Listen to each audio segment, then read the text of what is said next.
Hello everyone, this is Shady Khalil from Oil Change International. You are listening to Burned, the Price of Oil, a podcast where we expose the true cost of fossil fuel and the villains blocking climate action, and how a movement of people power is fighting back to create momentum for a just and equitable transition that leaves no one behind.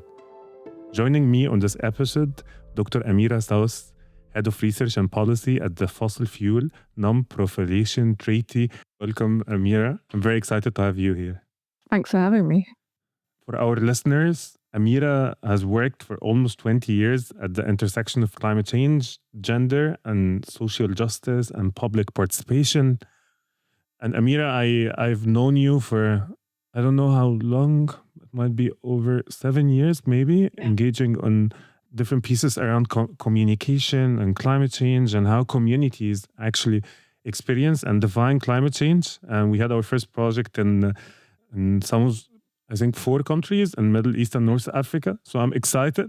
So maybe we can also take the audience into this journey of getting to know more about what are the personal experiences that shaped how you see the connection between colonialism, gender, extractivism, and climate justice. But I think you embody this kind of like intersection and connection. And I am personally curious to know, how did you naturally like bring all of this? That's such a good question. And I could talk for hours, as you know, in general, but especially on this question.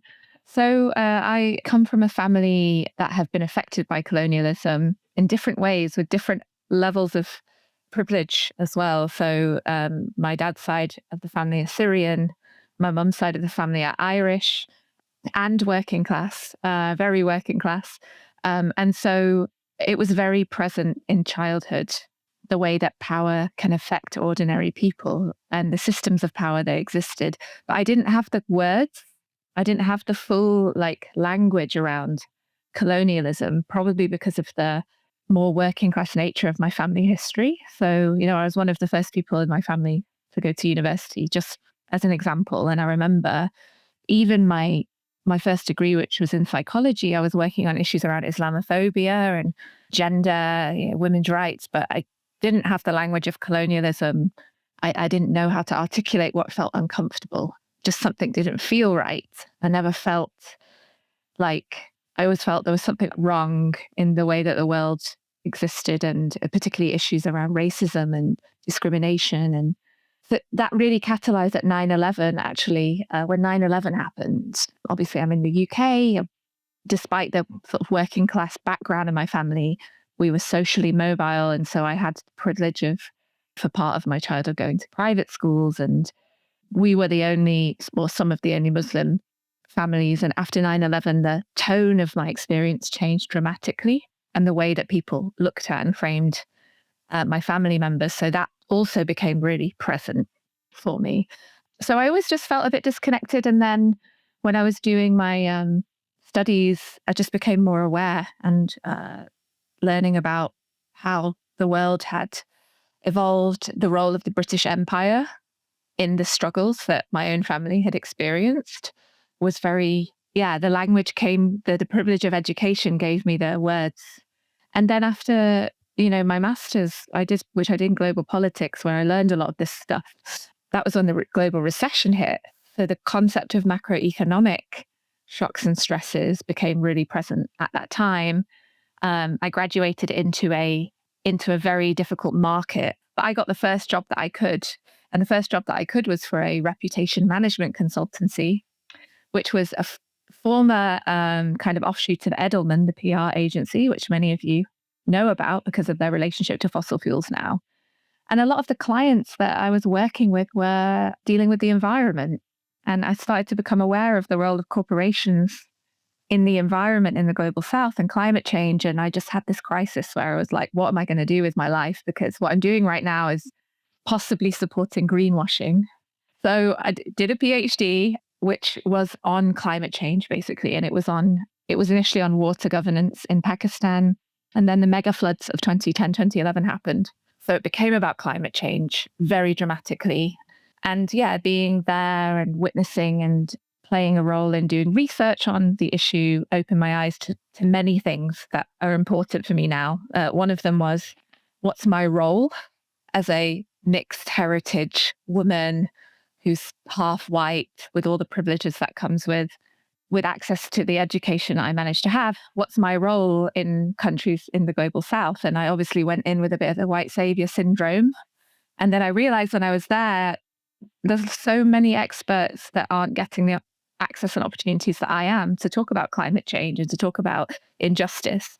Why am I getting the speaking panel opportunities, and why am I getting the funding opportunities and they aren't? So that's when my role became really important as well, my positionality in that work. Thank you so much, Amiera. And I mean, there are many parts of the things that you were saying resonated with me. So, Amiera, in the last few episodes, we have been talking about the commitments all countries have made to transition from fossil fuel, and the global north countries blocking progress on oil and gas phase out by massively expanding their production, as you know, while also withholding the trillions in public finance needed to fund a fair energy transition.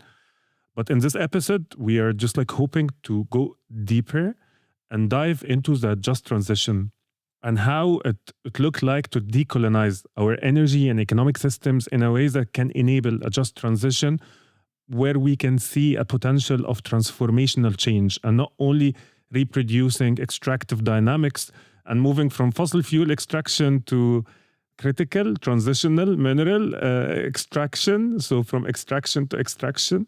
But how can actually just transition? Because I know you're really holding this torch high when it comes to how can that just energy transition enable system transformation. So can you possibly explain this to us and to the listeners? Yeah, sure. I didn't really get to the point you'd asked, which was how did I end up where I am now? And part of that was recognizing that I subsequently worked for a number of years on climate impacts. So I was looking at the impacts of extreme weather, the impacts of the lack of financing for adaptation activities and so on.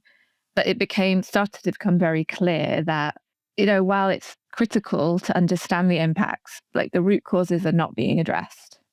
And it really shocked me. I had a stint as a contributing author to the IPCC report, which was on the gender climate nexus, which is something I worked on for a very long time and I still really believe in working on. But it became clear through kind of engaging with the wider literature on climate change that, this statistic that something like over 80%, I think 86% of the warming driven by emissions in our atmosphere comes from fossil fuels. And looking around at the trajectory of fossil fuel production, currently it's 120% more, I think, is planned in production over the next few years than is compatible with our climate targets. It becomes very obvious that we can put as many plasters on the symptoms, but if we don't address the root causes, only those people in the global south who are going to experience worse impacts, while those in the north who have access to money and resources can try to protect themselves. And so that's why I ended up moving into this field, because I felt like it shouldn't be, but it's a fairly new topic area within the climate justice movement or in general. I know OCI has obviously been working for a very long time on this, but it's a small group of dedicated individuals, either at the grassroots level, who've been seeing the damage of extractive projects for a long time, or in the global campaigning space, who've been saying we need to really address fossil fuels and phase them out. So that's kind of how I ended up where I was. But the second kind of element to that is understanding that this transition that we're talking about is not possible until we start to unpack the structural drivers that are causing what I guess David Harvey used to call this accumulation by dispossession, right? Where the rich get richer and then the poor and those marginalized by climate injustice are being affected worse over time. So this race to the bottom is happening, which is driven by many factors of overlapping crises that aren't being dealt with. So one, obviously the capitalist system and its link to fossil fuels, or this desire for fossil fuels. Two, how that's linked to patriarchy. So this notion of men's ideas about what works and what needs to happen, and male dominated approaches to everything, they tend to lean towards fossil fuels and this kind of damaging, violent, racialized capitalism. Obviously racism and the legacy of colonialism, it's overlapping and playing out when it comes to the transition as well. So that's why I always say we need a global transition. We need a globally just transition. We can't just talk about just transition in a national context, even though there are many amazing activities that are happening at the national level in many places, driven by civil society, workers, feminist movements, and others, indigenous peoples especially. How are they supposed to do that in the context of like an escalating debt crisis and really, really bad unequal exchange between the North and the South? So one of the studies that I always go back to in my mind, which I'm sure you'll be very much aware of, is the series of studies done by Shady Khalil and some of his colleagues on the drain and the net appropriation of resources from the global South to the global North. And what they basically say is that the North is relying on those resources in the South, but it's draining over like 10 trillion a year in resources, and then it's giving aid back. But when they calculate the difference, actually, like it's something like 30% more that they're draining from the global South than they're giving back in aid. And we're seeing that now with the debt crisis. So like if we just look at the debt crisis, which is escalating, currently like countries have paid out, I think something like over 60 billion USD a year in just servicing their debts. They're just paying for the interest and servicing their debts, which is more than double what they receive in climate finance. I think that research was done by IIED last year.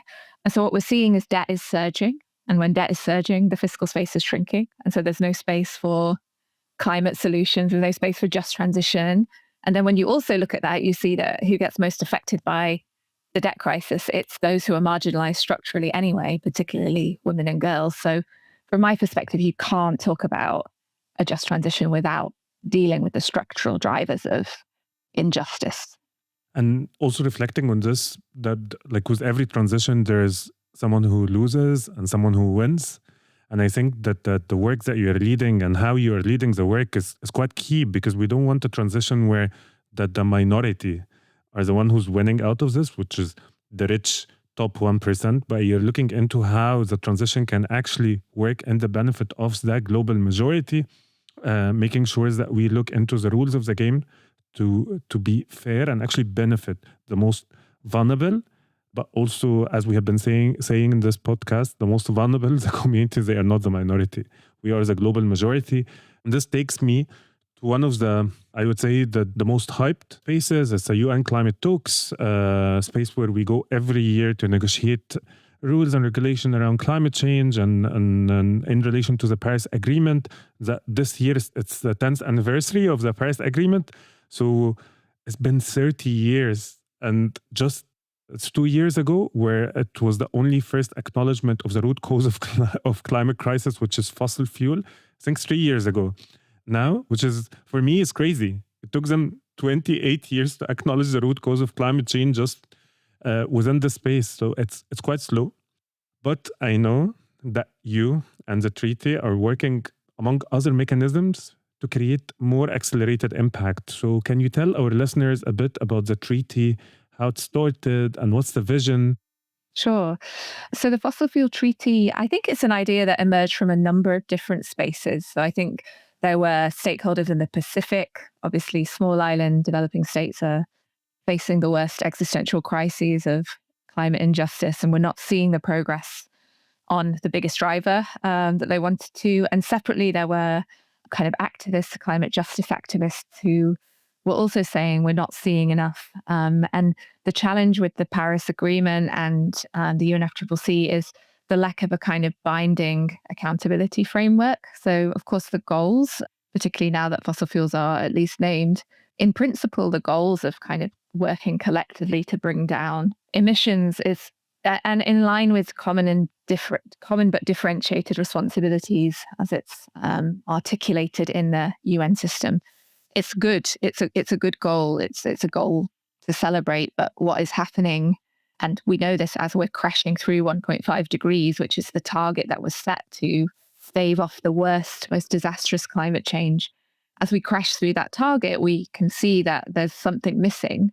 So it's not to say that we want to throw the whole thing out, no. And it's not to say that we want to disrespect the tireless efforts at diplomacy that have been done for so long. There's so much respect in our coalition for that. But the idea emerged that maybe what we need is a complementary work plan.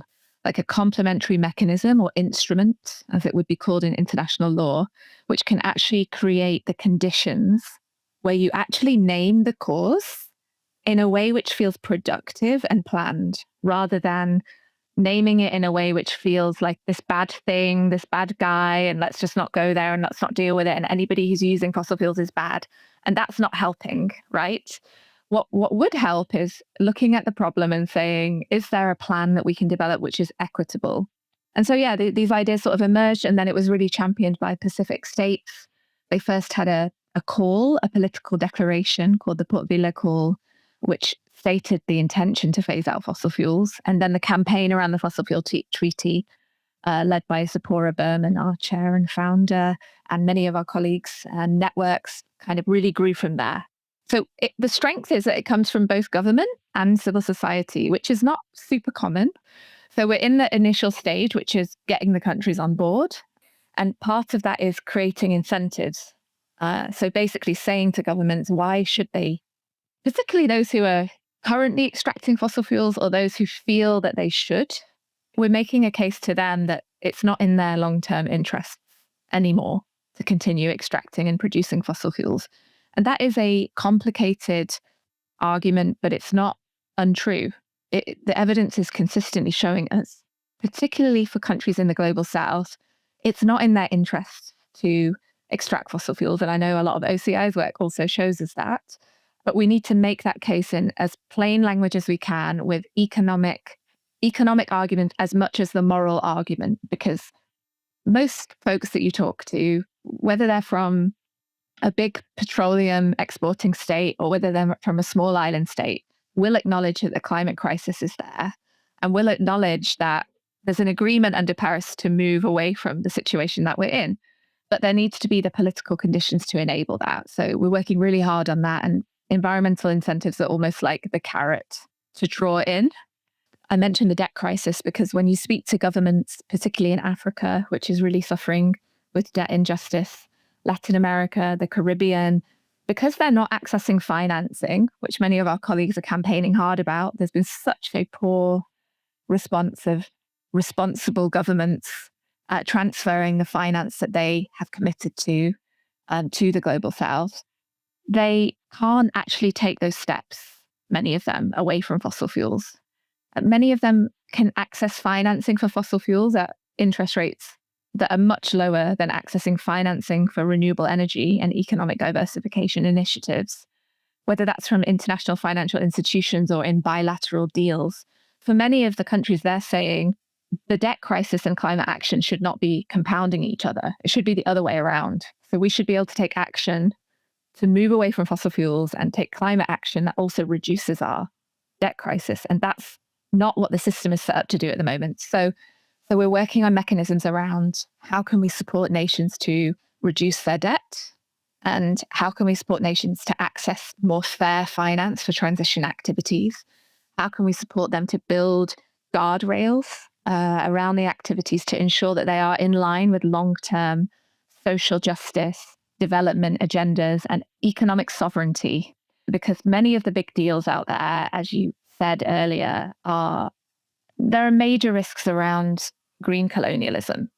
So the capture of land, financial resources, political agendas in the global south from outside.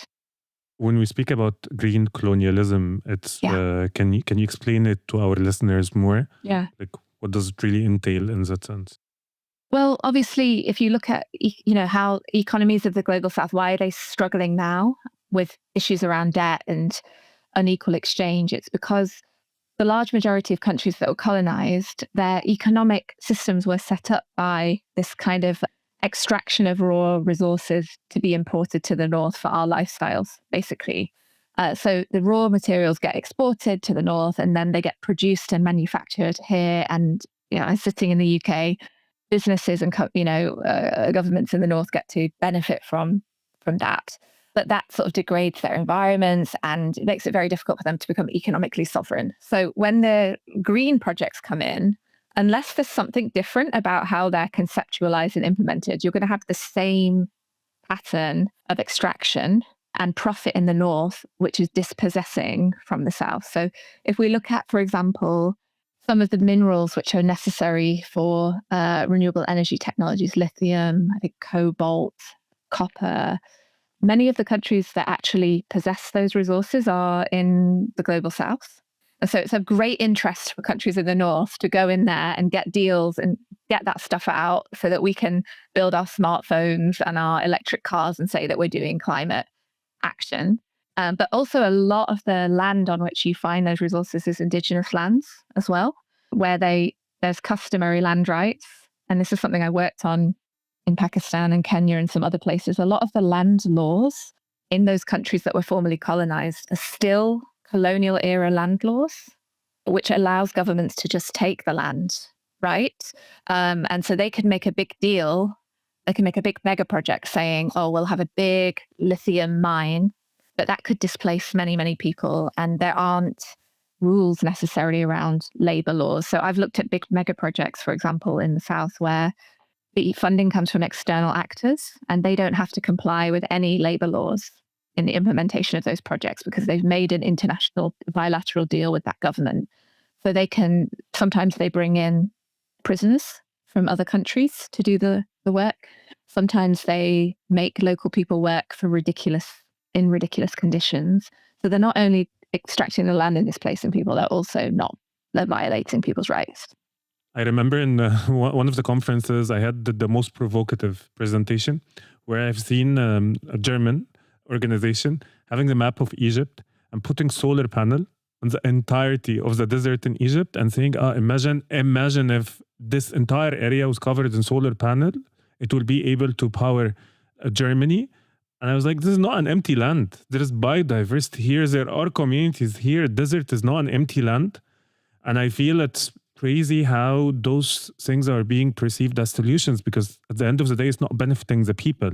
It's going to only be used like in terms, as you've mentioned, land grab, how the global south is still perceived and looked at as an extractive pool of resources. We just extract to develop and get rich. And this is one of the key things that actually cause climate change. And Amiera, one of the things that I've seen you circulating this and talking about it, which is Petromasculinity, and it's very connected towards this. It's the idea that there are strong links between fossil fuel and patriarchal tendencies and the extractive models of how new colonial powers and colonial powers have extracted from the global south, and how it's really, really connected. You have touched upon this in everything you've actually said, but how can we envision a future out of this? Yeah. Just to explain petromasculinity. So this is the idea that authoritarian, masculine, patriarchal desire, which we're seeing emerge very violently in front of our eyes in many spaces across the world, is tied up with a resistance to climate action and gender justice. And fossil fuels is the kind of strongest vehicle of that resistance. So for example, Trump, his drill baby drill mentality comes from a kind of pushback to the notion that we should be transitioning the world to a safer place. And we can do that in a way which is more just for everybody. That is a resistance to that. It's a saying, nope, we're going to keep control and our resources are going to do that. You also see, there are many countries across the world that are so deeply reliant on fossil fuels. And there are also connections in that to, lack of democratic regimes, violations of human rights, and particularly gender justice violations. So a lot of the resistance against extractivism came from feminist movements on the ground in different countries, standing up against whether it's mining. So there are a famous case in India of a mining corporation being the frontline defenders against them taking the indigenous land were indigenous women. And we see this everywhere.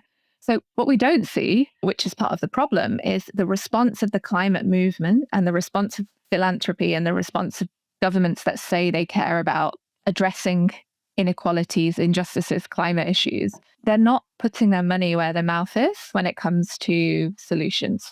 So if you look at overseas development aid, which of course that has been reducing and there are, issues we can talk about with that, but less than 1% of that globally goes to feminist organizations. So those who are saying we need to address climate and gender justice together are not receiving funding. Less than 2.3% of international climate finance has gone to projects with gender as a principal objective. So where you're seeing there being a rise in climate and gender, and that bilateral donors and climate finance funders are talking about it, it's usually like an add-on. So it's not central. It's not like a transformative approach that addresses patriarchy. Yeah, it's like, oh, we'll have a workshop with some women, and it's just not, women are 51% of the world. And it's not just about women, right? It's about gender minorities. It's about people who don't fit within the binaries that are set for them by the norms.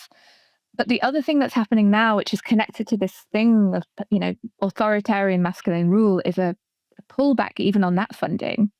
And so if you look at women's rights organizations, many of them are in crisis at the moment. The UN put a report out saying that over 90% of 400 organizations they polled are 6 months away from going under.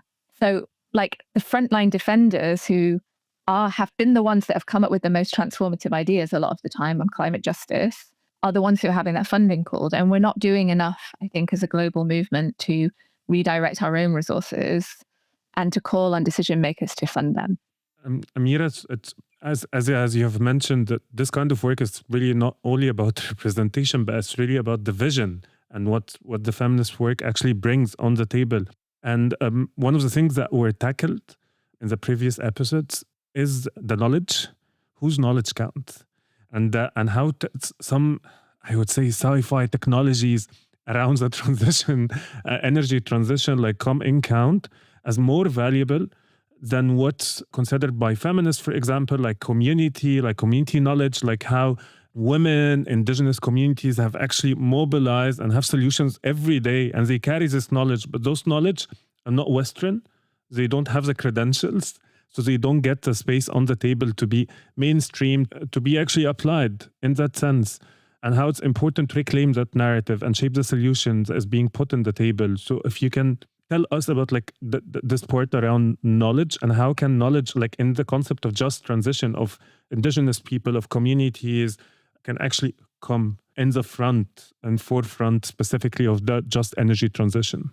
I mean, I do really believe that knowledge is power, but as you say, when the institutions are set up to privilege some form of knowledge over the other, it becomes very challenging. So what I've seen at a grassroots level is there are coalitions of feminist organizations who started taking control of the evidence base and the knowledge, and that is having an impact for sure on decision making. So I remember many years ago, like probably 15 years ago now, there was a feminist climate justice activist, Mira, her name is Mira Ghani from Pakistan, and she was talking about climate and care.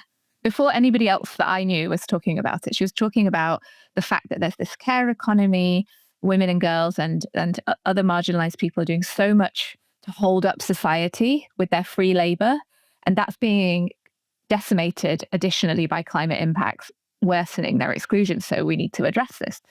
Now that is on the agenda. That's the UN's put out reports on the climate and care economy more recently. If I look at some of my other colleagues in Pakistan, Karachi Urban Lab, which is a brilliant women-led institute, it's like a research policy institute, they've been talking about extreme heat, right? And mitigating extreme heat and having meaningful like transition policies away from fossil fuels for over 10 years now. No one was talking about that before, but now it's on the agenda. So there's so many examples I can talk about. If you look at the African continent, there are feminist macroeconomists who, like Nawi Collective, Femnet, in the Middle East, Mina Fem and others who've been talking about the need to connect debt, austerity, women's experiences, and then these plans, these big like transition projects, like, for example, the Lobito corridor in Angola that cuts across Angola and DRC, which has many Western interests and many men at the forefront. You have the feminists saying, look, we need to evaluate whether this is actually in the interests of local people and what say have they had in the development of this idea. So I think there's this kind of groundswell of feminist expertise at the grassroots level, which is shifting how we look at the issues for sure over the long term. But where I am seeing the most, I guess, where I'm feeling the most hope, and it's coming back to resources again in such a constrained resource environment, is some of the feminist climate justice funders. For example, there's an organization called Global Alliance for Green and Gender Action, GAGA, and they are directly funding feminist movements at the grassroots level to do stuff, whether that's policy advocacy, whether that's programming. They're directing resources and putting the money where their mouth is.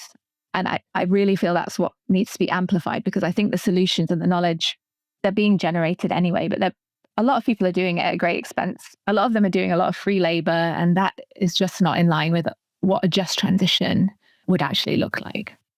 Thank you so much, Amiera, for shedding light on this, because it's something that brings a lot of frustration to me. That many, whenever we speak about women, it's either about representation or them being a victim of the climate crisis.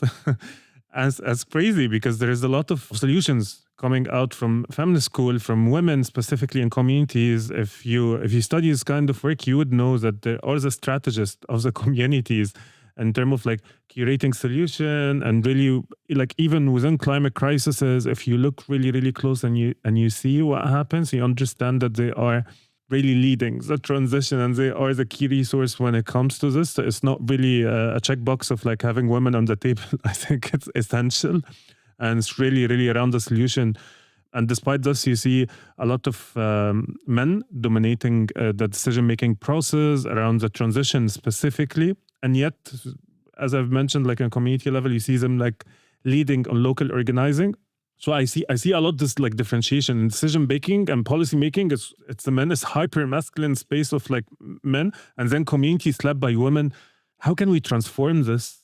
How can we have a different dynamic within the policy making processes? I know it's a big question, but it really frustrates me. Yeah, me too. I think we have to address our own patriarchy internally. Like, it's just about intersectionality, isn't it? Like the idea that class privilege or class oppression, racialized oppression, and gendered oppression are overlapping. And that's why our movement is trying, but we still end up in a situation where there's a few voices that dominate, men get a lot of space. That then influences the advocacy ideas that are out there. Like the feminist ideas, like I said, people come around to them eventually. But if we just listen the first time, about the care economy, if we just listen the first time about, decentralized community renewable energy, community-based renewable energy, which feminists have been talking about forever.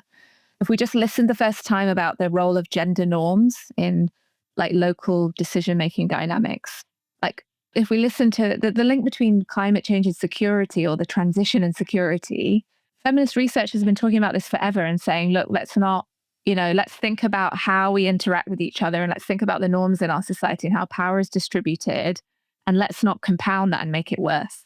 So I think we have to listen and we have to platform the work. And sometimes the way that feminists work and publish is different, and we have to accept different styles.